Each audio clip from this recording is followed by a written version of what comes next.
is going to exclude chibas hakodesh. No, chad b'tumas meis, v'chad b'tumas sheretz. One is telling me tumas meis, one is telling me tumas sheretz. Those two clauses in the verse are telling me these 2 points, that both of them have the laws of needing to get wet, to have all of those. But and it's necessary to have both. Tumas meis means it comes in contact with a corpse, and tumas sheretz means it comes in contact with a creeping creature. The yashmin and tumas meis, if it would tell me tumas meis comes in contact with a dead body, hasam hu debai hechsher, over there it needs to be susceptible through getting wet.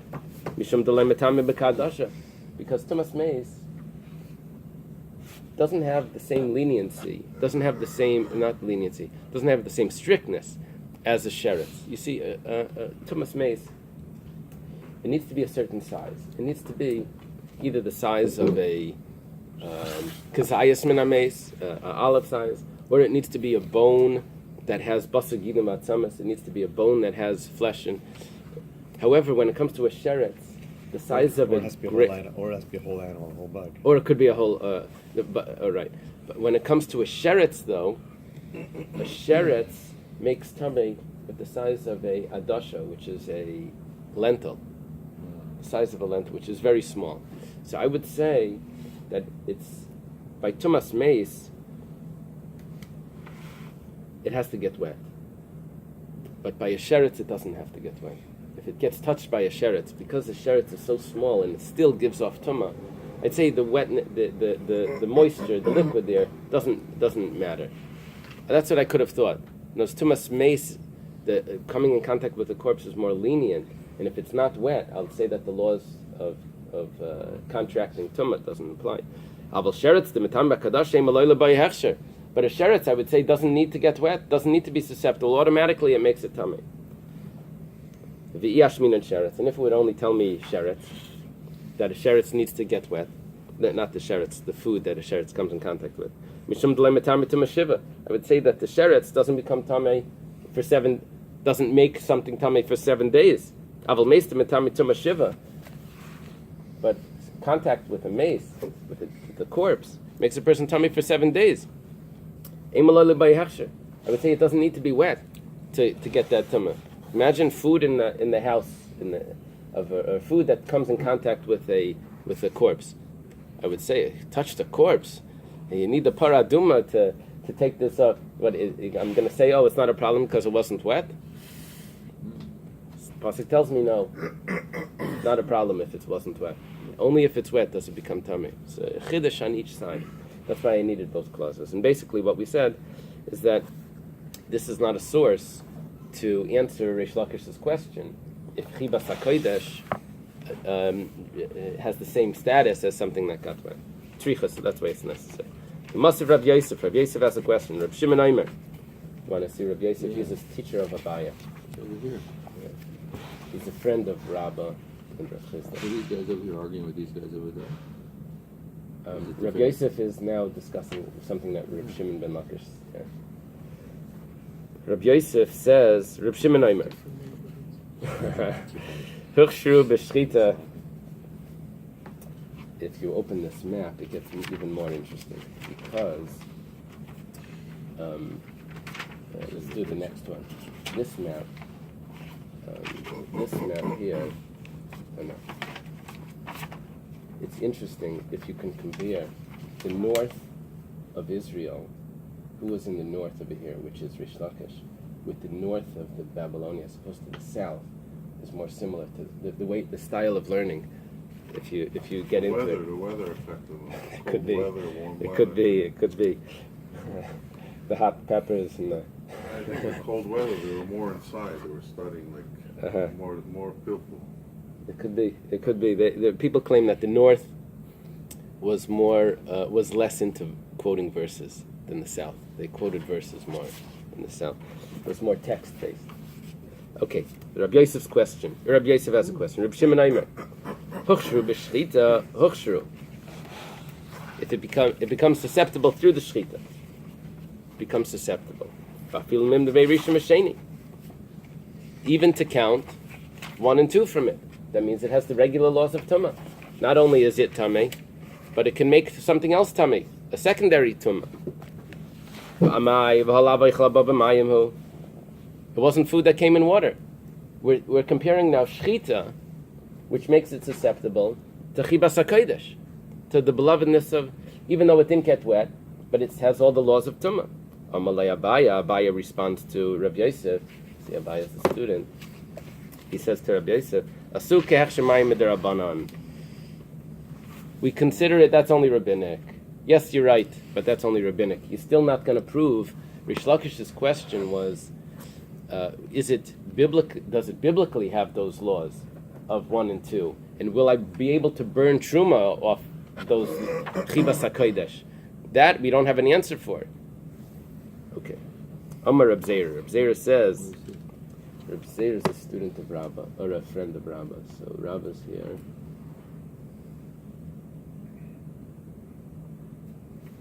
They may have put him in Eretz Yisrael because he went to.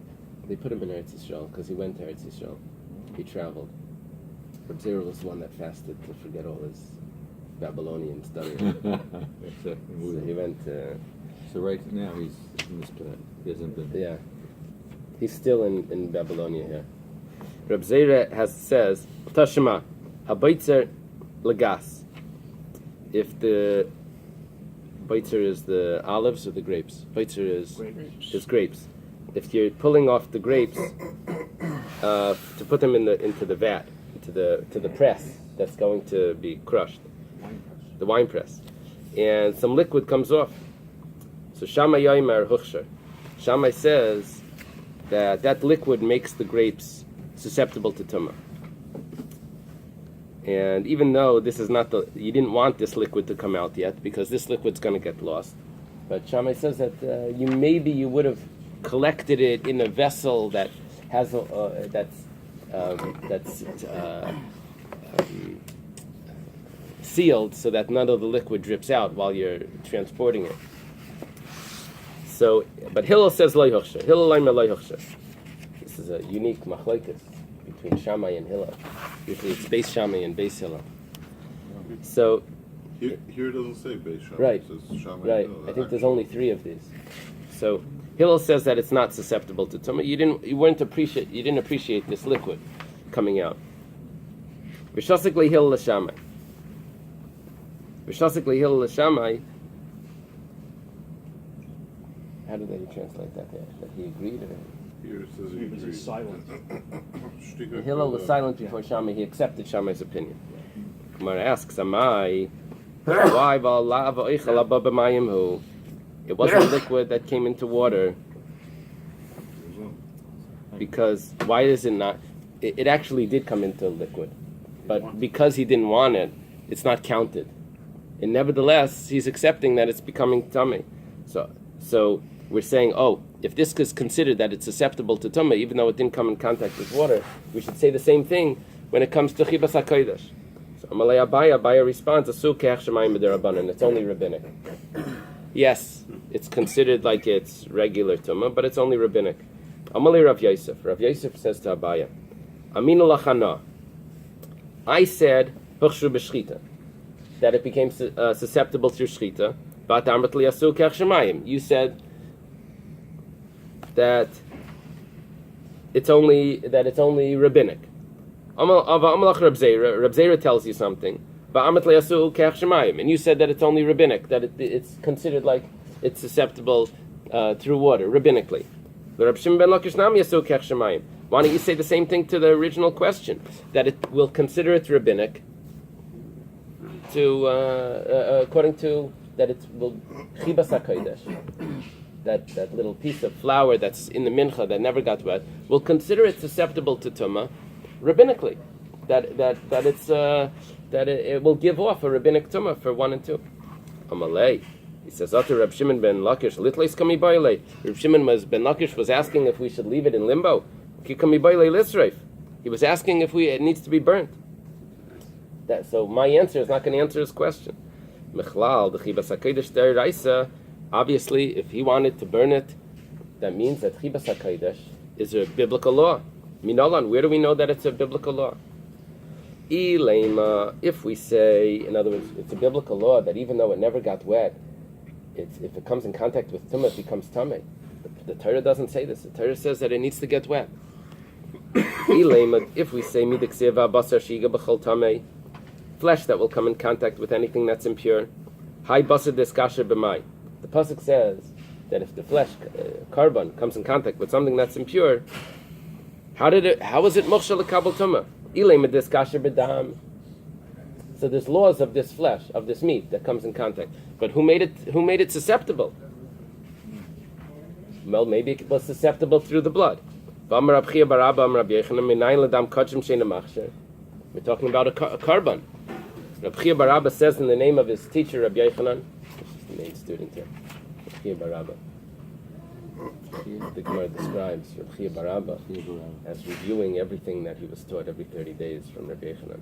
The Gemara tried to compare someone else to Rabbi Barabba, and the response was, how can you compare Binyamin Bar Yefes to Rabbi Barabba? Rabbi Barabba was so accurate, he reviewed, and he was a main student of Rabbi Yochanan. Rabbi Barabba says in the name of Rabbi Yochanan that how do we know that the blood of a sacrifice that doesn't make susceptible to tumah, it's not considered a liquid. Shenemar leisechlenu, you shall not eat it. Alars tishbechenu kamayim. On the ground it will. This is talking about the bechor that gets a mum, that you eat it. You eat it like a deer. You eat it regular. It's not considered a sacrifice, but don't eat the blood. On the blood, it's get poured like water. So dama nishbach kamayim machshir. Blood that gets poured on the ground like water, that makes susceptible to tumah. That's a liquid. Sheina nishbach kamayim. If it doesn't get poured on the ground, which is what type of blood? A sacrifice. Ein a machshir. So when the Torah tells me that if meat of a sacrifice comes in contact with something impure, it becomes impure, how did it become susceptible? If you say it's the blood of a sacrifice is not considered a liquid. It doesn't get poured on the ground. What he's trying to prove is what makes it susceptible is only the chibas hakodesh, and that's a biblical law. Maybe it got susceptible because you washed it off in the slaughterhouse, abattoir. Slaughterhouse over here means the section of the Bais Hamikdash where they did the shechita. Rabbi Yossi Bar Chanina says, "Mashki Beis Mitbachaya Lei Dayan Shein Dachan El Shein Machshirin." Not only is it pure, but it also doesn't make susceptible. This water, it's a special halacha that's said in Masechta Idiyos, that the water from the slaughterhouse doesn't make it susceptible. And if you're going to say Tirgama Adam, if you're going to say that that's not talking about the water, that's only talking about the blood of the slaughterhouse, V'hamashki kamer, it says liquid. Rather, we have to say that it became susceptible because of the belovedness of the that it's sanctified. The fact that it's mashke. We say mashke, but that's what our Gemara says. The other commentaries say that it's liquids. Other commentaries say that it's the word dechain is what we're learning from. Whatever it is, it's including also water, and so we don't have any support, any source for any other ingredient here that's making the meat susceptible to tumah, other than chibas hakodesh, the fact that it's sanctified. Maybe it's going according to Rabbi Yehuda Shmuel. Rabbi Yehuda Rabbi Yehuda says in the name of Shmuel, this is a student of Shmuel, the second. Started off as Rav. Started off a student of Rav, but then he went to Shmuel. Kagoin, for example, it was, for example, he had a cow that's brought as a shlamim sacrifice, but he brought it through a stream, shachta. He slaughtered it. Now, after it was slaughtered, it was still wet, and maybe that's what the pasuk is referring to when it says, if this animal will come in contact with something tummy, it will be tummy. Elami seifa. We have to learn from the end.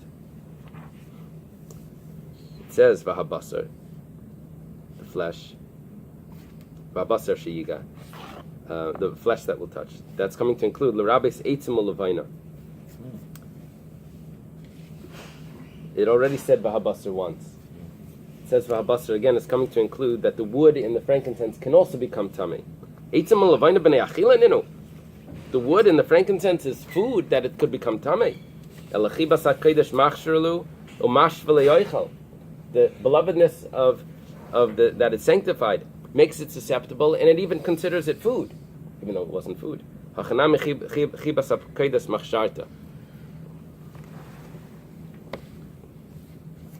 The Gemara says, "My."